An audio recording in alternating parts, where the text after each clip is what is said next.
All right, and we should be live for the Steelers Depot live stream here on Monday, August 3rd. Let me go ahead and pull the video up on my end, and let me know if you have it too, Dave, once it finally gets shown in my feed.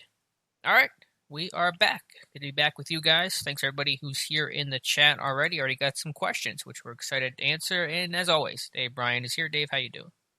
I'm doing good.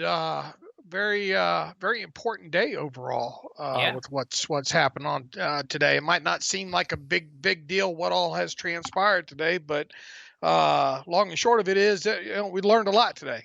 We have, and I got to pour one out for Arion Springs. Poor guy. He gets released. He gets activated from the COVID list, and he's immediately cut. And that may be a theme for a lot of guys this summer, unfortunately. Well, hopefully not going on the COVID list, but I mean, obviously, look, I mean, this is a guy that probably the only reason why he's still around is because he got put on the COVID list. I think I even had him on my list of 10 players, probably not to make the cut to 80, and I took a long way around to do it, but that's exactly what happened there. But yeah, he was removed from the COVID list today. He was put on it last Monday, I think. 8 days on the reserve list. Right, and then removed today, and then subsequently waived after that. So the roster is now at 80 active players, with 3 players, which are James Washington, Jalen Samuels, and Justin Lane on the COVID-19 list. Yeah, the important thing I would take away from Springs is, just trying to get an idea for the general timetable for how long these guys might be on the COVID list. And obviously there is no hard and fast timetable. It's just about how well, if you can test negatively and get cleared and all that. But 8 days, it's good to put that number, because that was my expectation. Probably minimum 7 days, probably 7 to 12 days for most of these guys, as long as they're asymptomatic. It's probably the expected timetable to be on this COVID list. Yeah, right. And once again, it's important to say that it doesn't mean that the player necessarily has it. That's why I think that's one thing that the league wants to make sure that that is stressed. That it could be that the player was just exposed to somebody with it, but I mean, I think we all know what the underlying truth here is. But I think it's important to constantly remind people of that, just in case. An important disclaimer. Okay, we'll get into the questions here with the chat. Already 27 people here, so I appreciate you guys.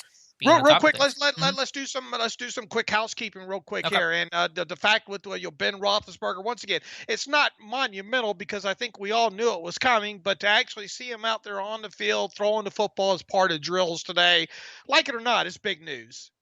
So I think that's an important thing that we learned today.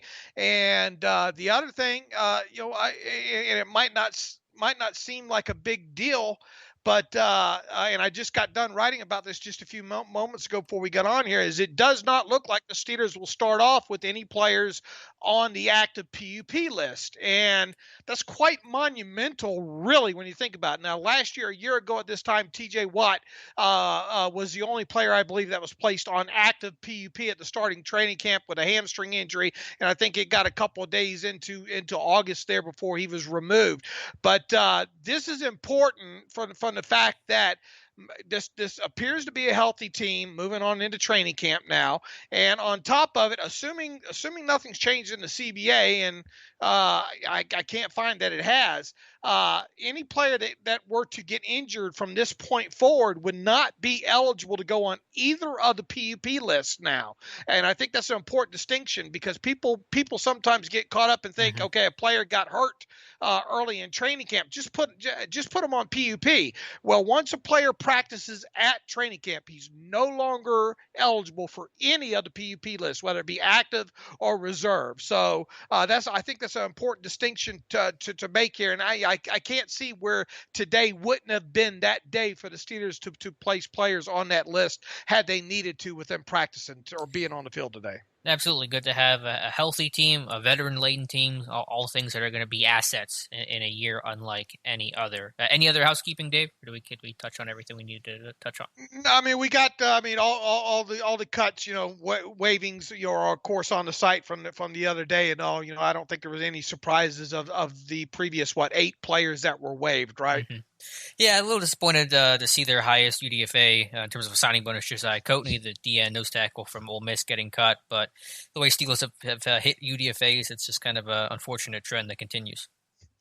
Yeah, a little bit surprising there. You give the man a Hmm. $15,000 signing bonus, the largest signing bonus of any of the 10 players signed undrafted free agents, and he doesn't even make it to the first training camp practice. Right. So no, nobody's safe. I don't know if there's a message to be received there along those lines. Look, I mean, it does produce dead money. It produces $5,000 in dead money this year, and it produces $10,000 in dead money in 2021. Not huge by any stretch of the imagination, but it was a bit surprising that you have your what you would consider your priority undrafted free agent, already out the Hmm. door. And to their credit, that may be one reason why they don't do the guaranteed money the way that other teams so commonly do. Because if you get an undrafted guy and you realize he's not who you thought he was, doesn't show up in shape or gets in trouble or something, I'm not saying that's what happened to Coatney, but I'm just saying in general, then you have a lot more dead money than just a $15,000 signing bonus, which is peanuts in the grand scheme of things. So maybe one reason And why the Steelers operate the way they do. and I think the Patriots already have a couple out the door that had some guaranteed portions of the contract there from Okay. undrafted free agents. Yeah, I believe it because they are as much about the guaranteed portions as any team in football. Anyway, to the chat. A lot of people here. Appreciate it. We'll get some questions started. We got ODG Dorkman, Mutated Genome, Steeler Fan 1933, Russ Obenstein.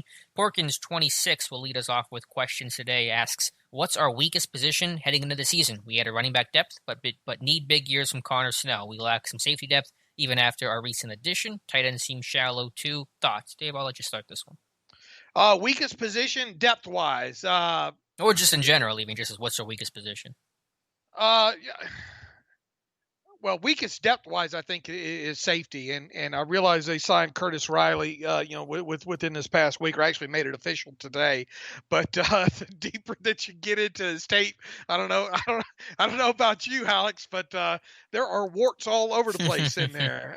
But look, I mean, they cut the undrafted free agent out of Michigan, and really, I mean, Riley looks like a like the guy right now, to back up Minka Fitzpatrick. So I would say, from a depth position, safety still not overly great, especially the free safety spot. Now, the weakest position overall.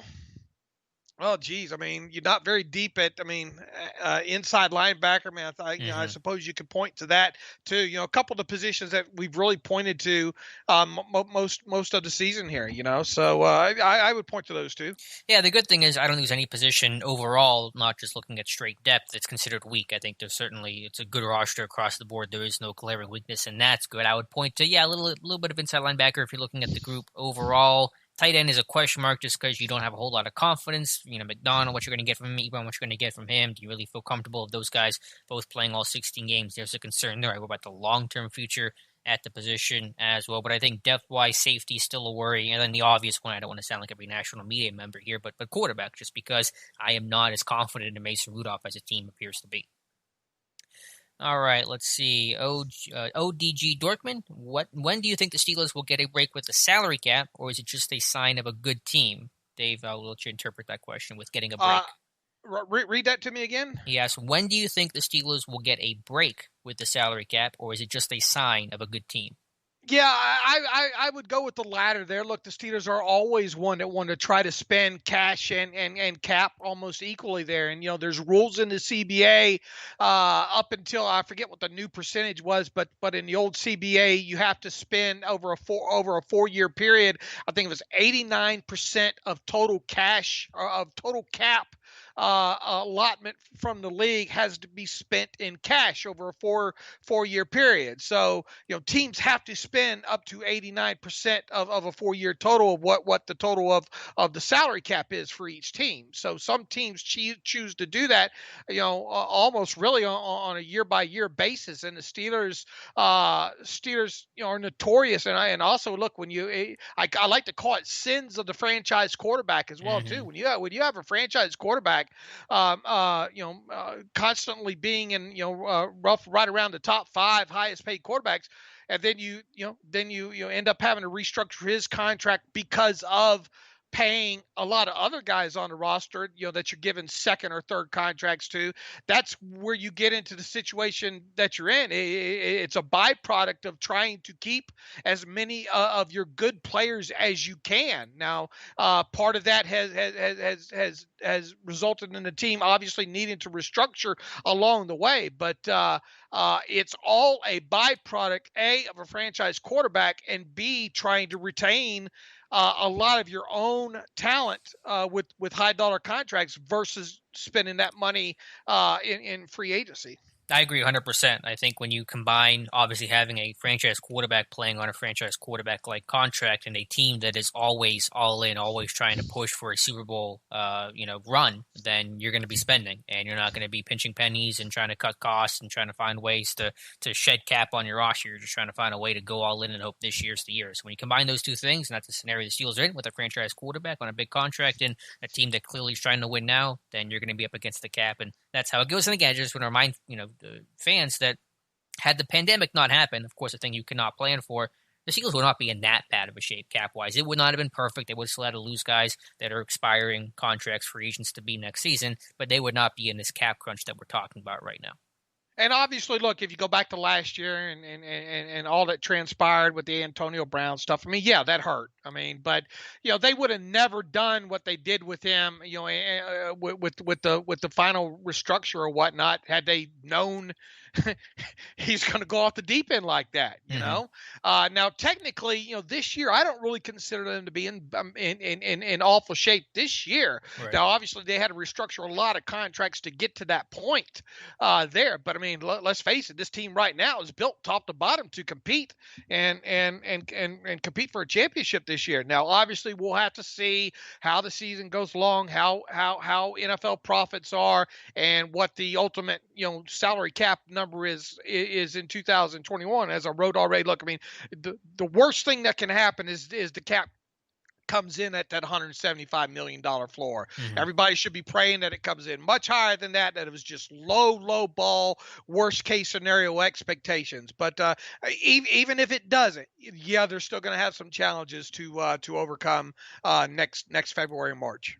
Porkins26 asks, what are your thoughts on the dying positions in the NFL? Nose tackle, fullback, etc. I don't know if I have any clear, concise thoughts. I do think the NFL is largely cyclical. I think about, the Wildcat, which is, become such a invoked term, and you saw the Steelers run it last year, and not just the old single wing. They ran back in the 30s and 40s, and they came back in the 2000s with Miami. So I do wonder if there's a time where you'll see, as teams go with spread and those smaller guys, teams will try to reverse course. You see the Patriots use a fullback a lot, the 49ers use a fullback a lot, and that, of course, is going to invite nose tackles back on the field. So I wonder if we'll just kind of see it come full circle 10 years from now. But yeah, it's a position, fullback is hardly used at all. Nose tackle still use some. There's still more value in nose tackle than what some people think. I think there's an overcorrection of saying, yes, the position's been devalued from the Casey Hampton era, but it's still a position that plays about a third of the time. And again, you're in AFC North, to take it to Pittsburgh specifically, where you got a lot of good rushing attacks, so you better have a good nose tackle. You better be able to stop the run. So don't have a lot of specific thoughts there, but I do think that eventually, at some point, 10, 20 years from now,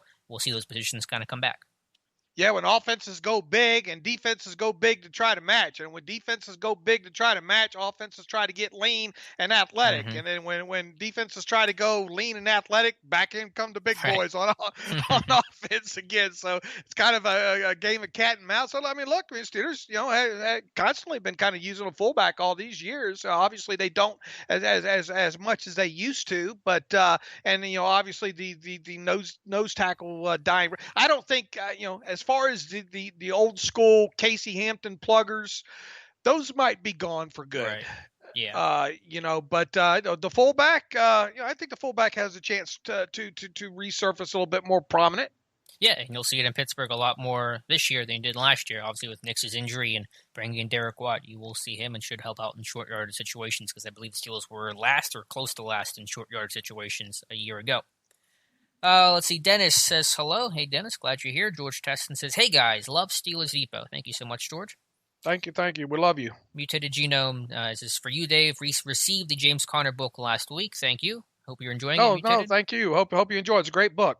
Samantha, good to have Samantha back. She asks, has training camp started yet? If not, when? It technically has, but padded practices do not begin until August 17th. So they're kind of, saw Ben throwing today. You're seeing some of the coaches work out, which I wasn't even sure if you were allowed to do that, but clearly you are. So that's good news to kind of get those guys to make up for lost time. So it has started, but it's in a form that's not totally recognizable right now. It's kind of like OTAs is where they're sitting at today.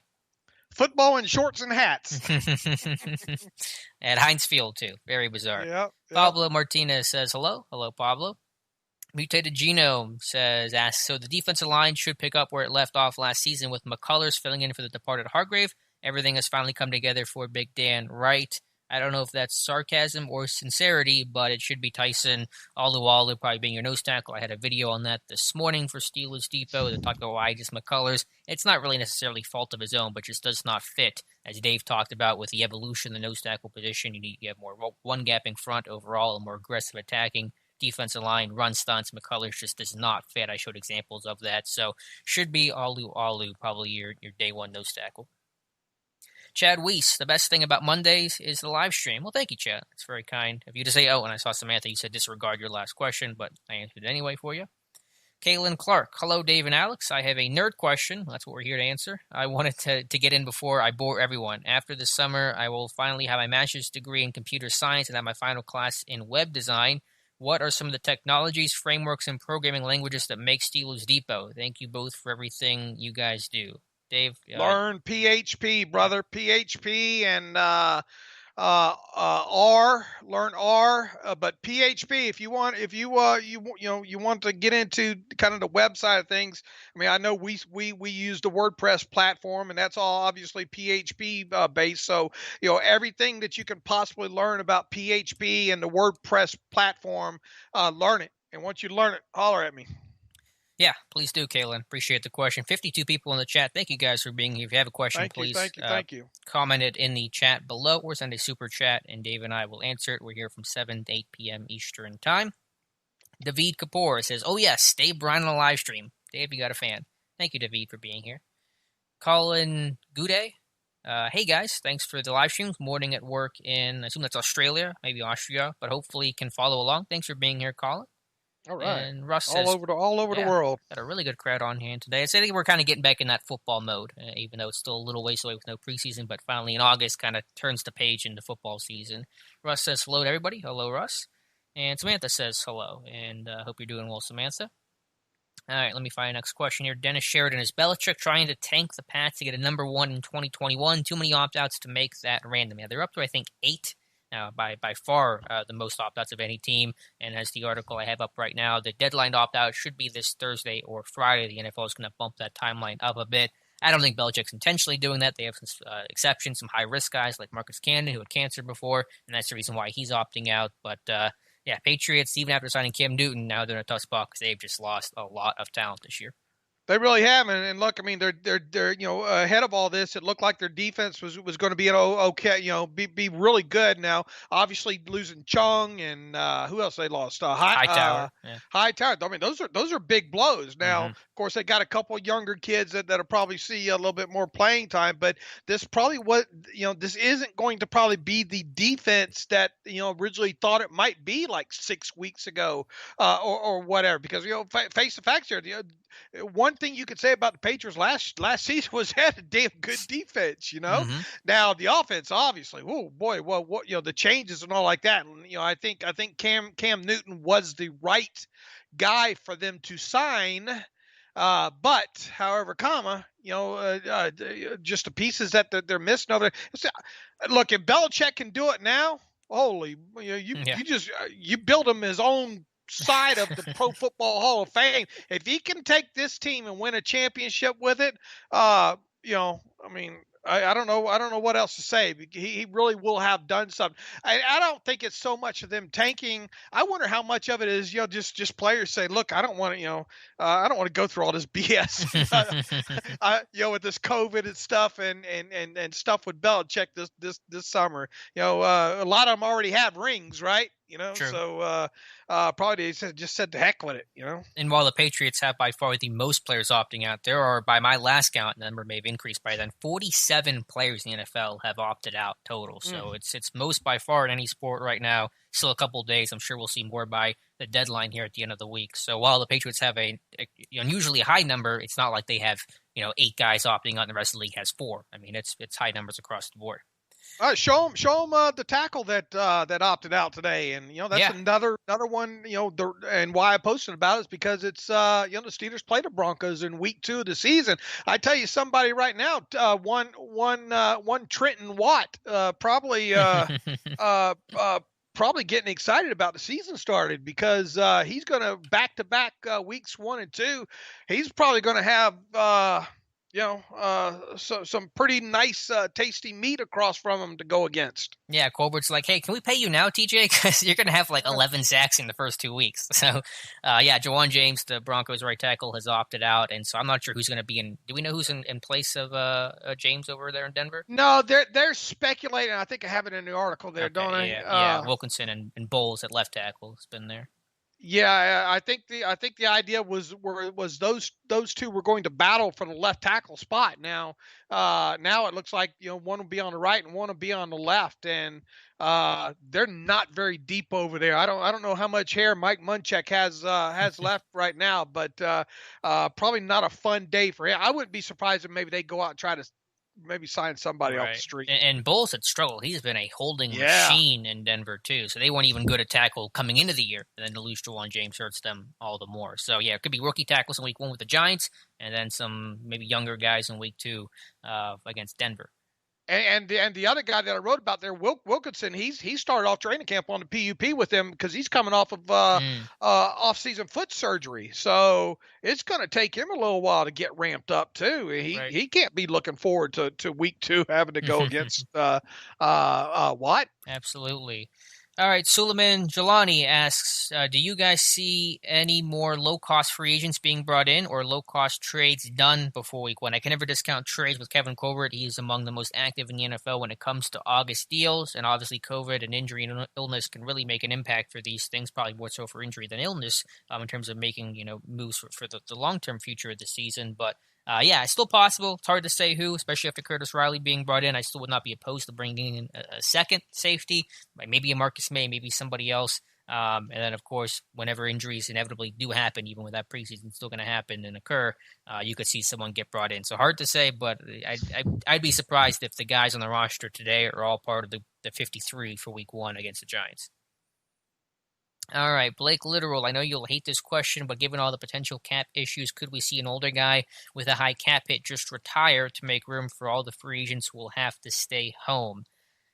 I don't know who that would be in Pittsburgh, if you're asking about the Steelers specifically. Dave, read that again? Given all the potential cap issues, could we see an older guy with a high cap hit just retire to make room for all the free agents we'll have to stay home? I'm not sure what the last part of that means, but could you see someone retire for the benefit of the team? I can't see that, Blake. No, I can't see that at all. No, because I can't. Yeah. I don't even know who the candidates would be for you. Maybe I don't think Pouncey. I wouldn't think Pouncey would go anywhere. No, not with Ben coming back. I don't think DeCastro would. I don't think. Look, we'll find out here in a couple of weeks what's going to happen with Cameron Hayward in that contract. So obviously, if he signs, nothing going to happen there. There's the short answer would be no. I can't see it. Yeah, especially with this team so close to Super Bowl ring, being able to have a Super Bowl run. I don't think anyone's trying to get out of Dodge right now. ODG Dorkman, if undrafted free agent opted out, would their contract toll the next season? Yes, I believe that's it. All contracts toll if you're under contract and you opt out. Correct, Dave? That's correct. That's correct. Okay. Brenton 717. What do you both think Deontay Johnson's ceiling is this season and also career? So his ceiling for this season, 2020, and also his career for this season. I think around 1,000 yards is probably his ceiling. I'm going to take the under on that a little bit, but being the X receiver, being the every down guy, could see a lot of targets. And then career, this guy can be, it's such an trite comparison, but AB light kind of sort of with that, just that quick twitch, great separation, X-type receiver. Never going to have the AB level, of course, Hall of Fame career on field for Antonio Brown, but could be a guy where your offense runs through him eventually. Maybe not this season, but in the future, that potential I think is there if he gets a little bigger, a little stronger, and stays healthy. Dave, what are your thoughts on Johnson's ceiling? I mean, I think his ceiling this year would be a little bit over 1,000 yards. Is at 1,100. I put out there on Twitter yesterday, what is the ideal over/under yardage, receiving yardage number for Deontay Johnson this season that would make people really think long and hard of whether or not to take the over and under? Is it like 875? I don't know. It kind of feels like 875 to right around in there would be the number that would have both people, fans of the team, and Joe Blow fantasy guy out there, maybe not a fan of the Steelers, kind of scratching his head, wondering to take the over or under. So I think 1,100 would probably be around probably the ceiling for Deontay this year. It would be a big achievement for sure if he were to hit 1,000 yards. I think, but not unthinkable in the same breath. And a long term. Yeah, I think Alex said it right. Probably AB light, maybe. I mean, until we have, we would just have to see some of those plays that leave us trying to search for new adjectives to describe them on the podcast the next Monday. He actually took a nice step forward last season. But we got to see those kind of plays. But is he a guy that could be 1,000-yard receiver in the league every year? Yeah, I think he can. Yeah, really excited because, I mean, this is obviously a rookie last year, misses part of the offseason with a hamstring injury, the OTA portion, even was dinged up in camp a bit as well, gets thrown into the fire basically 3 weeks into the year after Dante Moncrief implodes and plays really well with a miserable offense and revolving door quarterback and all the heels the Steelers offense had to face last year. The dude played well. So now you take year 2, even with the pandemic and missing the offseason program, but he's healthy. He's got Ben back. We're in a much more stable place. He knows his role, all the experience you've gained from year 1. All those things really contribute well to him playing even better in year 2. So super excited for Deontay Johnson this sophomore season. He played a whole heck of a lot more early, especially early in the season than I thought he would. Now, how much did Dante Moncrief, play a part in that? Probably quite a bit. And obviously, losing Juju for the 5 games that they lost him, obviously resulted in him playing more. Going to be interesting. Look, I mean, we had Ike Hilliard speak to the media today and got a lot of good quotes from him today on Chase Claypool, and I think. They hope that maybe they can get Claypool involved earlier rather than later on offense. But it's one of those things, man. I'll have to see it before I believe it. When it comes to him, especially everybody's healthy. Now, obviously, if one of those top 3 guys, have an issue or start off the season with drops or whatnot, that's obviously going to open the door a little bit more for Claypool. But and as I've said all off season, with this off season being shortened and them not having those mini camps, I mean, he's essentially going through his rookie mini camp last week. And now he's going through the starting of OTAs now. That's a lot to absorb.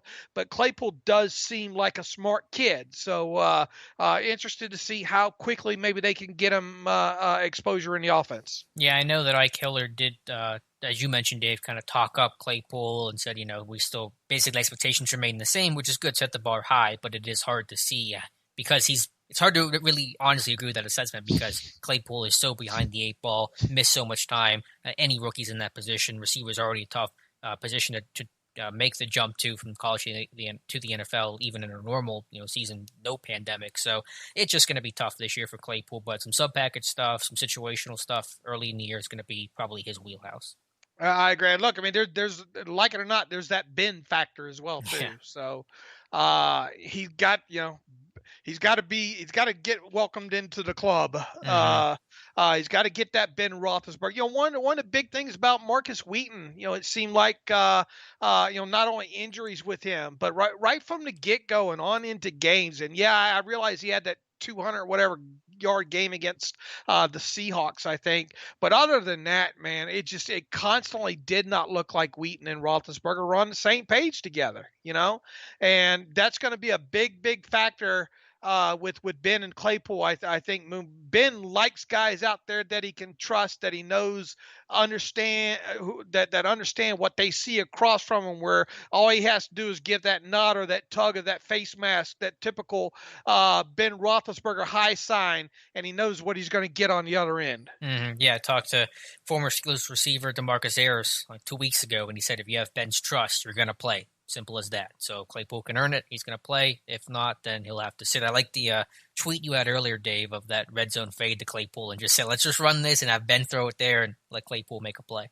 Hey, you want to talk about a great fantasy receiver? I mean, you could get through the first 3 weeks of the season and Claypool have something like 5 catches, 4 touchdowns. I would have no qualms with that, but Me neither. I think that's a little bit of a stretch there. But yeah, I can see him just that guy's got a wingspan on him, right? I mean, just put the ball up somewhere in that area code with him and see if he can get it. And if he can make plays like that right out of the chute, then he's going to earn more. And I think I Hilliard phrased it correctly, right? If he makes plays, he's going to keep on playing. So, I mean, that's a captain obvious there, but he obviously wants to paint it optimistic, as he should. But once again, I'll believe it when I see it, and we'll see what happens. Just to circle back to something Blake had asked about the cap and guys retiring, he says, I was hinting at Big Ben retiring to give us room for everyone to be able to stay with the team. Just a thought, imagining his cap hit gone and being able to sign everyone else. Your team's still worse if everyone is brought back and you don't have Ben. So Ben's going to stay as long as he right. can. And what do you save, cap wise? And I don't think Ben's going to get, if Ben retired, I don't think that the team would go after the signing bonus, the portion of it either. It'd be like a parting gift if he did. So Ben's arm would probably almost have to need to fall off, I think, for this season for him to knock on wood over there. The arm falls off stuff. I mean, he would really have to suck really bad, I think. For that to happen. Yeah, I don't think or be injured, or just really be injured, pretty bad to hang it up. Absolutely, I agree. All right, go back to the questions here. Let me find my place. Let's see, where was I at here? Mark Leslie asks, a lot of fans aren't on the side of Tomlin because we aren't always competing as much as we maybe should be. Did Bill Cowher deal with the same criticism when we weren't winning under him? I'm sure it was obviously a lot more muted because there was no Twitter, there was no Facebook for most of Cowher's tenure in Pittsburgh, so you didn't see that stuff as publicly as you do today. It wasn't as easy for Joe Schmo to talk about Tomlin and how bad he sucks, or Cowher how bad he sucks. So I'm sure that criticism's always been around Pittsburgh since Chuck Noll left, even the 80 years with Chuck Noll when this team wasn't as good as they were in the 70s. It just was harder to find back in the pre-social media era. Playdead0112 asks, hey Dave and Alex, if Ben doesn't play good or suffers another serious injury, would you change your mind on the Steelers drafting a quarterback in the first round? I think it's possible. I don't know what the odds are. I'm sure they're probably lower. I mean, it's hard to pick any position and say that they're likely to draft that a year out from things. But sure, if they know, basically whenever Ben retires, they know he's going to be done, the hunt's going to be on for the next quarterback. And maybe that's Mason Rudolph. It depends on how much Rudolph can play this year, if he can show anything and kind of earn that confidence his team has talked about. But it's hard to say. Let's just hope we don't get to that point where we're talking about Ben not playing well or Ben getting hurt again.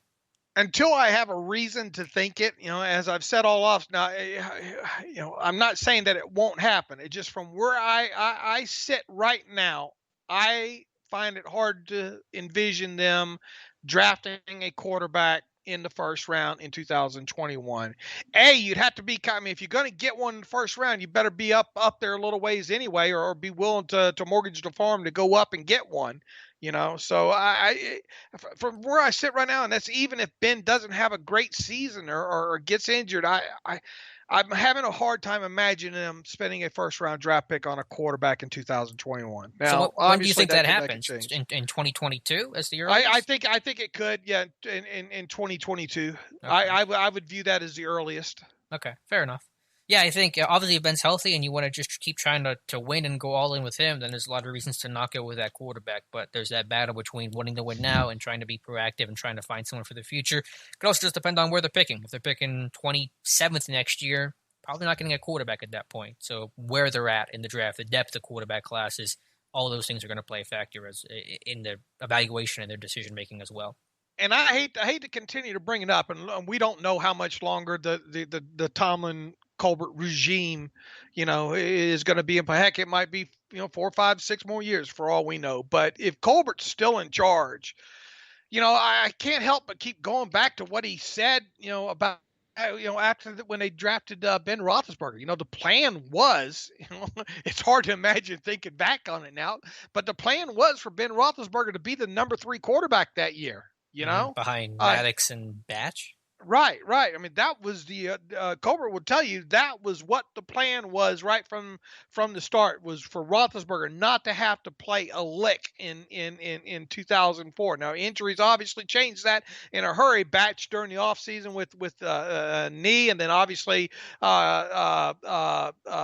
with Tommy Maddox, hurt himself early in the season against Baltimore, and then being lost, then that gave birth to Ben. So even if they did, let's say they did draft a quarterback early or any quarterback in any spot in the first round there next year, the odds of that, I just can't imagine Colbert and Tomlin throwing that kid out there in year one. Mm-hmm. That's true. Yeah, I don't know how the scenario would go. That wouldn't be ideal, of course, but maybe they could still sign a bridge quarterback of sorts, but then in 2022, I mean, you'd be facing that concern too, assuming that Ben's gone, you're drafting a guy now that Ben's officially out the door, then you got to figure out what to do. I guess you have some more cap flexibility at that point to go sign a veteran type guy.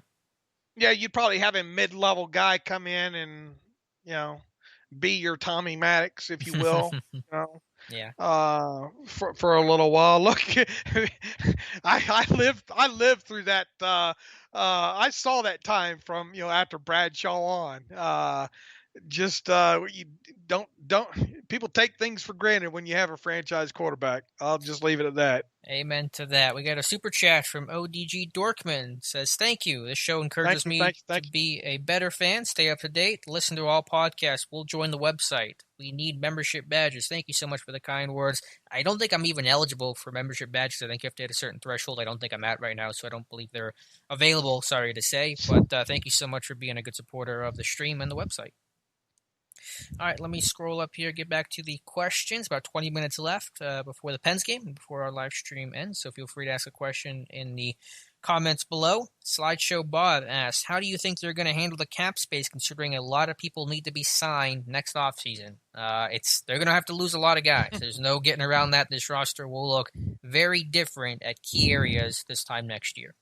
The way you get around it is you don't sign those guys. I mean, I hate to be blunt like that, but as we've mentioned several times, especially during the podcast, and I've written about it as well too. From where I sit right now, man, I mean, you go down the list of these soon to be scheduled, and I'll pull it up here in just a minute and read off the names here. But it's hard to really see them doing much with guys about to become unrestricted free agents, and Lord, there is a bunch of them too. Big names at that, right? And we'll see obviously what happens here. The first thing really to pay close attention to here in just the next couple weeks would be a guy like Cameron Hayward. That's the guy first and foremost that we'll have our eyes on. I'm trying to pull up the list here. Alex, I'm having problems. But I mean, here. it's in terms of the free agents, you're pulling up that list. Yeah, the unrestricted free agents here. Juju, Connor, Villanueva, Filer. Okay, Banner. yeah, James Conner, Cameron Sutton. I really don't expect either one of those guys back. And I'm just gonna hit the notable ones here. Chris Wormley, a good chance he's would be even too expensive to re-sign. Juju. I mean, we've talked about him. If you don't give him the tag, he's hitting free agency, Mm-hmm. I just don't see any other way around. Zach Banner might even be too expensive come that time if he's your starting right tackle and has a good season.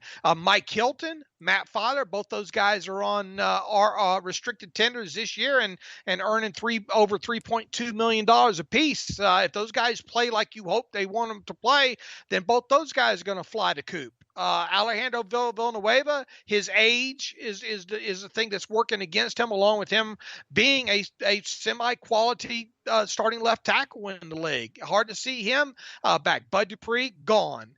No way around that. I think that's a big portion of the list there. Mike Hilton. Mike Hilton, yeah, I think I hit him. Mike Hilton, Matt Fodder, both restricted. Oh yeah, you did say that. I'm sorry. Tenders this year. I think both those guys are gone.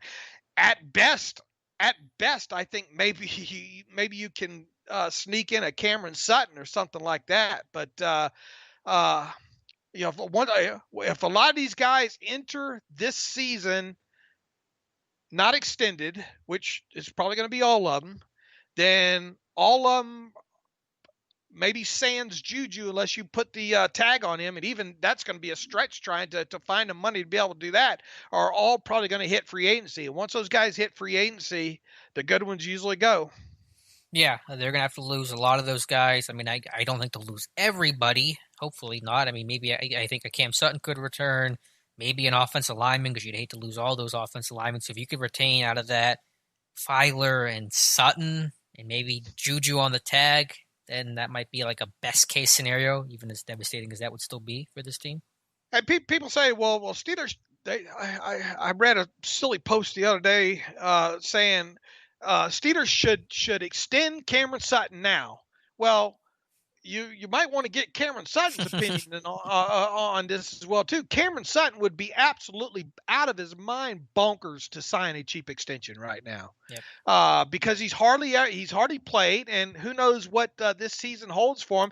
I don't think Cameron Sutton's going to hurt his value any in 2020. If anything, he's going to triple or quadruple it depending on the type of playing time that he gets. So thus he would stand to make a lot more money by not signing an extension now and then getting into free agency and seeing what's out there on the market. So people say the Steelers need to do this.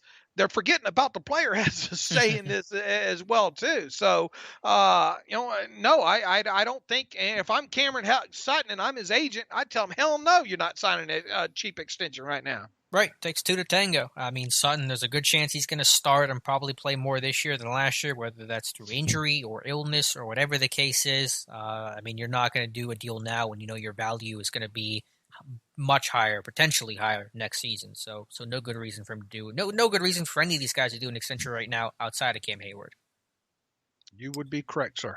All right, back to the questions here. Papa Beanos 2-1 asks, do you think Tomlin should play Minkah Fitzpatrick like Troy Polamalu? Well, putting any Bart Scott type of comments aside there, they're two different guys. Fitzpatrick's a free safety, Troy's a strong safety. I mean, that was partially the concern with Fitzpatrick in Miami. They wanted to use him like a box strong safety, like a Patrick Chung type. That's what Brian Flores said to Fitzpatrick when he got there. That's how we want to use you, and that's not his ideal skill set. So they're different guys. They're not going to be able to wear the same hats. Minka's not as physical, not as effective as a blitzer. He's still, competent in those areas, and his tackling's underrated, but he's just not Troy. So you use Minkah like Minkah. Don't worry about trying to compare him to Troy. Ning Nong for you says Bangkok, Thailand, checking in. Well, thank you for being here. I know you were here last week, so appreciate you stopping by again. Richard Hudspeth asks, what's the number for Connor if the cap resets? Is there a number? With so many running backs not getting paid, I have to think $5 or $6 million will do it. He won't beat that on the market. When you say cap resets, I'm not entirely sure what you mean. Does that mean the cap staying flat at 198 for next year? I just don't see a scenario where he comes back, because even if he plays well, again, with all the free agents we just went through, Richard, all those guys basically are going to have higher priority than Connor. And so I just can't see a scenario where he's going to come back, even if he has a good season. Here's the thing. If he has a bad season, he obviously is not going to be worth it. I mean, if he continues to miss games, then he's not going to have really any market. He's going to have slightly over minimal market value. Okay.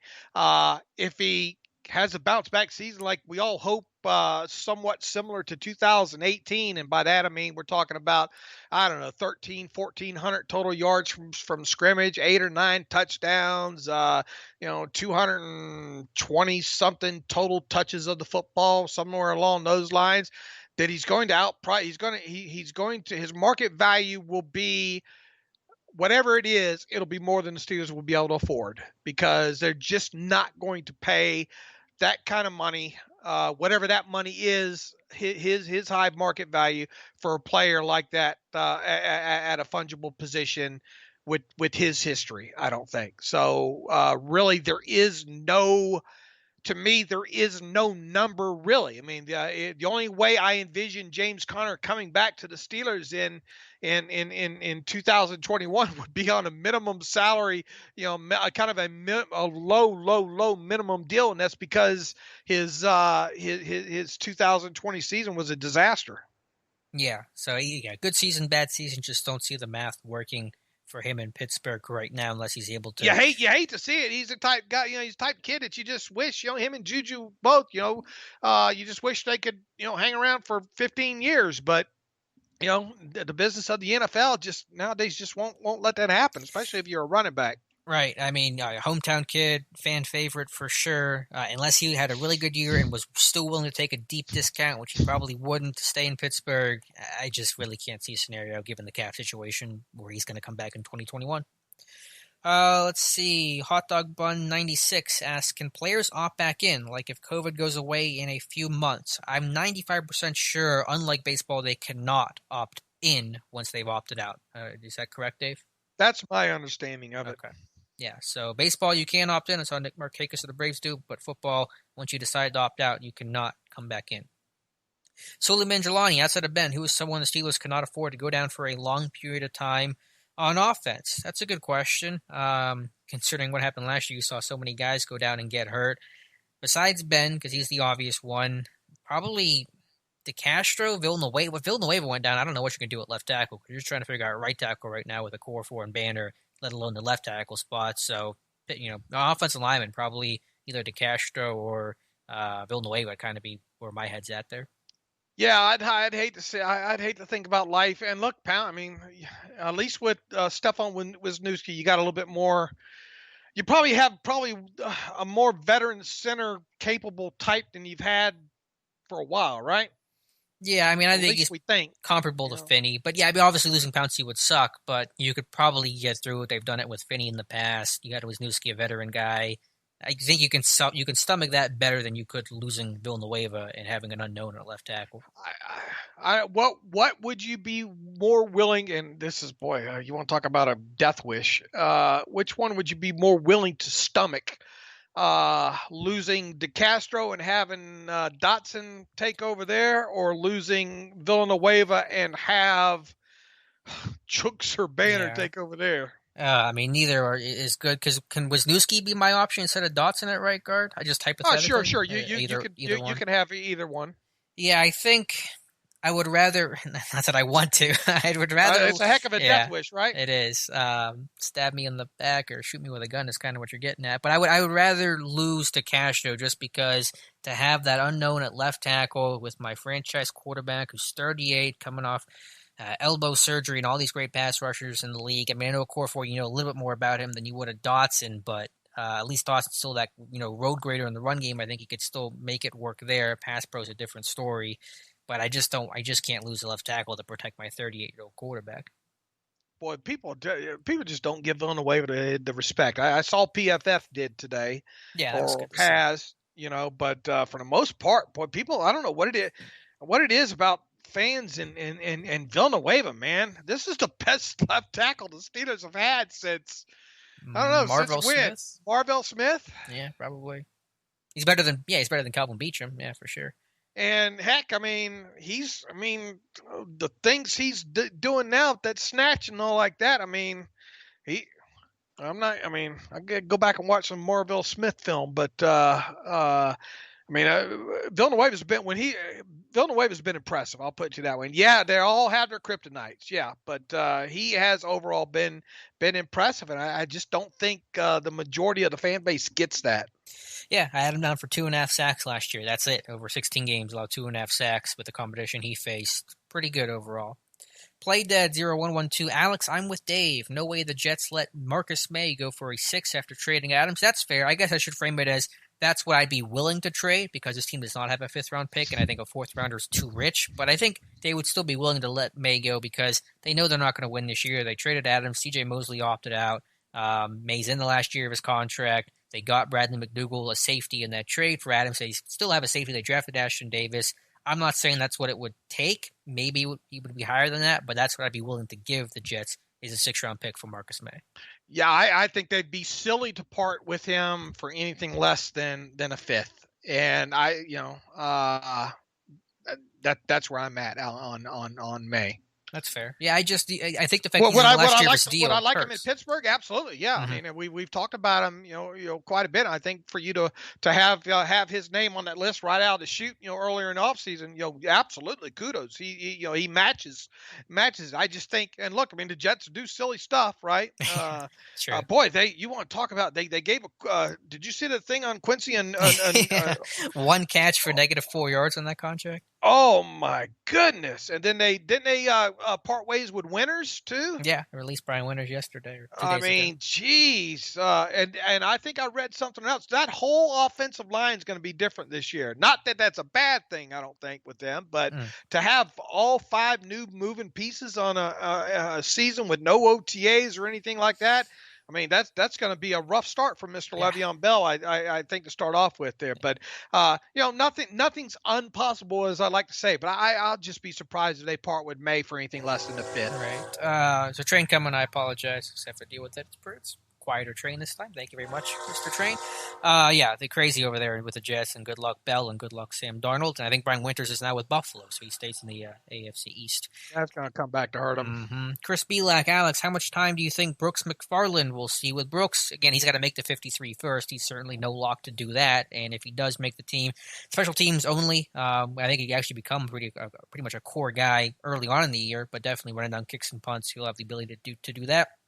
With McFarland, it's partially dependent on the health of Connor. If Connor stays healthy for 14-plus games of the season, McFarland obviously is going to play less. If Connor goes down, McFarland obviously is going to get to play more. So I think even with good health with Connor, there'll be a role for him because he's a different dynamic, brings a different element to the game that'll be interesting and get him out in space a little bit. So it's hard to really frame exactly what that level of action is within the offense. I think, what was there over under 100 touches for the year, including special teams were?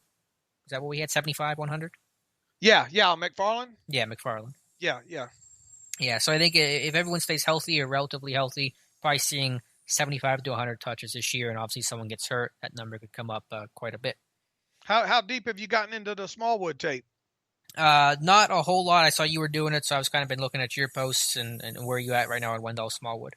Yeah, I guess we'll talk a little bit more about him on the podcast tomorrow. But I said one of the things I want to look at with him, dig deeper. For one of the first things was pass protection, and man, not a bad pass protecting back at all. A lot better than what I thought he was, for sure. He's definitely got the want to. The deeper you get into his tape, talking about Wendell Smallwood, the more you can see why the Steelers were attracted to him. And they had him out on that. I was surprised to see him play on the wing with Washington too on the punt coverage team, and evidently he was a four teams guy too, a core guy, so that obviously won't hurt his chances on top of it. So look, I mean, is it anything spectacular there? Not overall, not a guy that I don't think that you stand on top of the table and throw a tantrum about keeping possibly, but I don't know. The deeper you get into the tape, you could definitely see why the Steelers were attracted to him. And once again, I like him in pass protection, and that's one of the biggest things that hamper a lot of these running backs, backup running backs around the league. For sure, yeah. And so we'll talk about him more on the podcast tomorrow and kind of break down what you're seeing with him in pass pro, and if you think his roster chances have changed at all from when they first signed him. Jason Robinson, hey Alex, if Corona doesn't ruin things completely, who do you feel are the top 4 teams in the AFC? My guess is still KC, New England, Tennessee, and either the Ratbirds or the Steelers. I mean, I don't know if you still put the Patriots in there with all those guys opting out. Maybe if they really didn't have any key opt-outs with Chung and Hightower and Vitale and guys like that, maybe. But I think you go KC, Baltimore.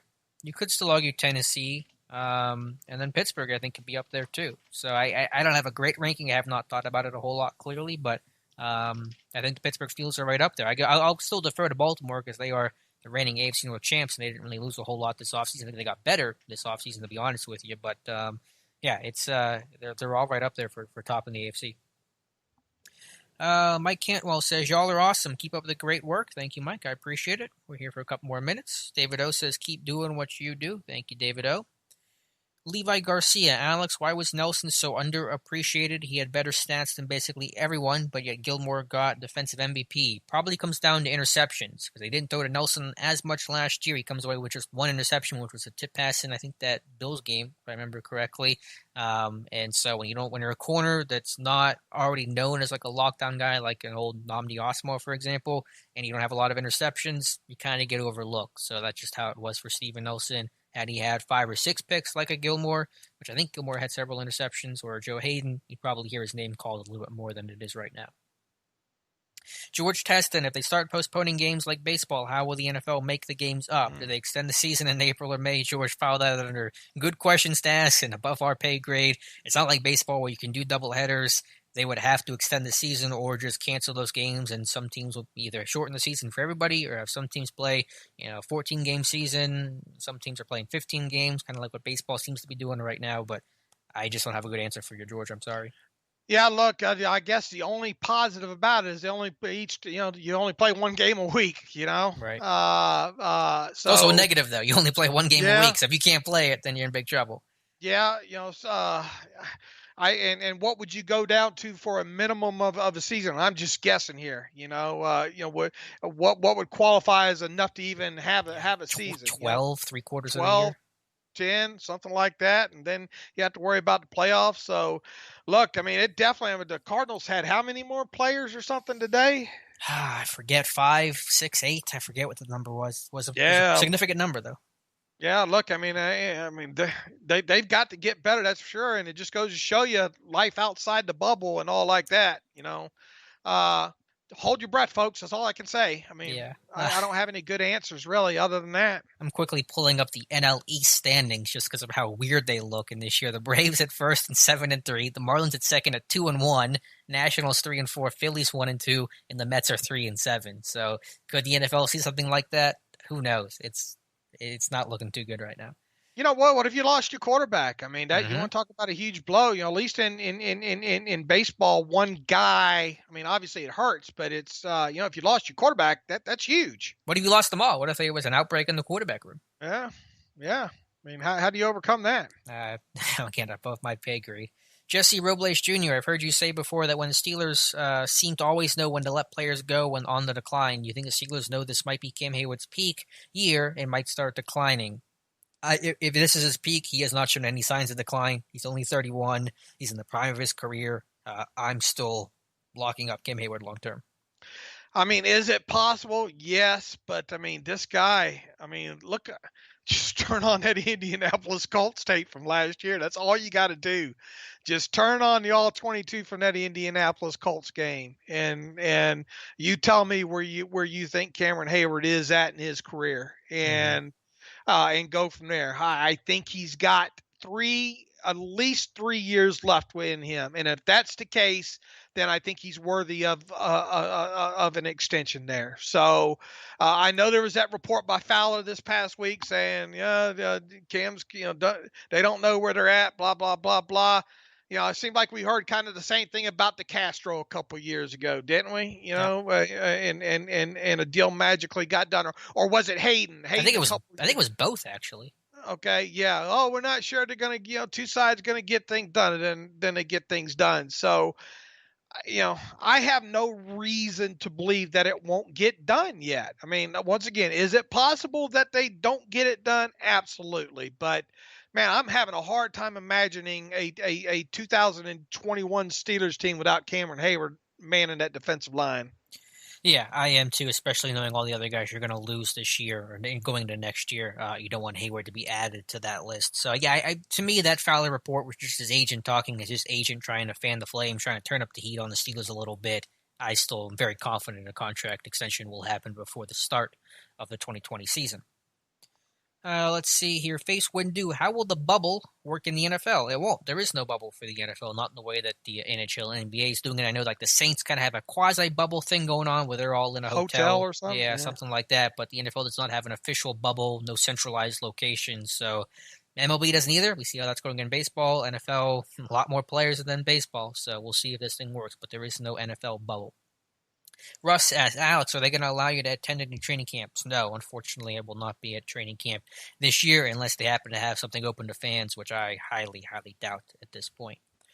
Dennis Wilson, who do you guys think makes the cut at wide receiver? And is Switz really worth the salary the Steelers are paying him? If they keep 6, I think you're 5-6 because your top 4 are locks, are Ryan Switzer and Deion Kane. As much as fans will not like seeing Switzer on the roster, he is a veteran. Ben knows him, trusts him. We talked about that earlier, Dave. And he's got enough versatility to be able to hang lines at number 5 wide receiver. Yeah, I mean, Switch is going to be tough for them to get rid of, I think. Yeah, I'm with you. And then, do you think they keep 6? And is Deion Kane that 6 if they keep? I think it's definitely possible, and I think it's wide open right now. I don't think Kane has it locked down. Mm-hmm.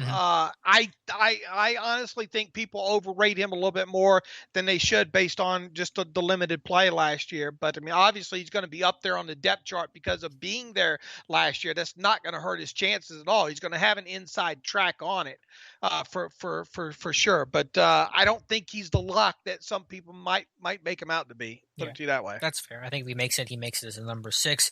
Speaking of Deion Kane, Mr. Jimmy Dean 1 says if Deion Kane can get some reps, he should make the 53. He can be the explosive Martavis Bryant without the weed. What do you guys think? I think we just touched on it. Yeah, there was something there, but certainly got to see a whole lot more, and he's obviously impacted by the lack of an offseason, lack of a preseason. If they keep 6, I think he's 6. If they keep 5, I think he's outside looking in because I think Switzer is at number 5 receiver. Kane is not Martavis Bryant. Yeah, I mean, fair point. That's not even close. That's not his game. Right. That's not how he was used at Clemson. It's not his game deep down the field. Yeah. ODG Dorkman, I missed this earlier, so I apologize. So thank you for re-asking this. Thoughts on a COVID-tested free agent pool paid for by the NFL and NFLPA? That's another challenge, is how do you deal with free agents and tryout guys and all that? Because if you want to get someone signed, usually tryout days are Tuesday, but now they got to get tested. You got to wait 24 hours for that. If they got to do 2 tests, that's 48 hours. By the time they actually get there, the week's already over. That's a good idea. I'm not opposed to that idea, but I don't know if the NFL and NFLPA are actually going to follow through on that. Russ Obenstein, did you guys see film today on Ben passing? I'm gonna go watch after a podcast. Yeah, it's up on Steelers Depot, and it's good to see Ben throwing. And now we just got to stress that arm a little bit and see how he feels. That's gonna be the big test for Ben, is how he feels after exerting himself and working out and kind of getting back into the swing of things. One more question and a comment here, and we'll wrap things up. Got the Pens game on here in a second. Jesse Robles Jr. And say use the Hayward salary on younger players just like Juju and Hilton. I think this is a extension of his earlier question about Hayward peaking. Yeah, again, I mean, I just have not seen anything that would suggest Hayward's declining. I know his age is getting up there a bit, but you got to lock up your good players, your elite players. Hayward is an elite player, and I don't want to let those guys go for guys who are not elite talent. Give me the quality over quantity. And Nero the King says, Tuitt said he won't take a knee during the anthem. He knew he would get headlines, but most people can't believe he won't kneel. I think it's brave to come out and say he will stand. No doubt Tuitt took a lot of heat for those comments and saying so publicly the way that he did. So there's no doubt about that, Nero the King. All right, guys, that's going to wrap up the live stream. We will be back on next Monday from 7 to 8 p.m. Dennis, you're very welcome. Thank you for being here. Thanks for the chat for being here. Really good crowd on hand today, so enjoy the Pens game. Stay safe if you're in Hurricane, if you're in the Carolinas. I just saw the Hurricanes upgraded to a Category 1 now from a tropical storm, so be safe if you're in the area. And Dave Bryant, thank you for being here. Yeah, thank you everybody for showing up tonight. Appreciate it. We try to get these things larger and larger. Love all of you guys. Peace and love. Peace and love. And we'll have this archived on Steelers Depot. It'll be archived wherever you listen to the Terrible Podcast. And Dave and I will be on the Terrible Podcast Tuesday morning to talk about everything we talked about today and some additional things as well. So thank you guys so much for being here. Watch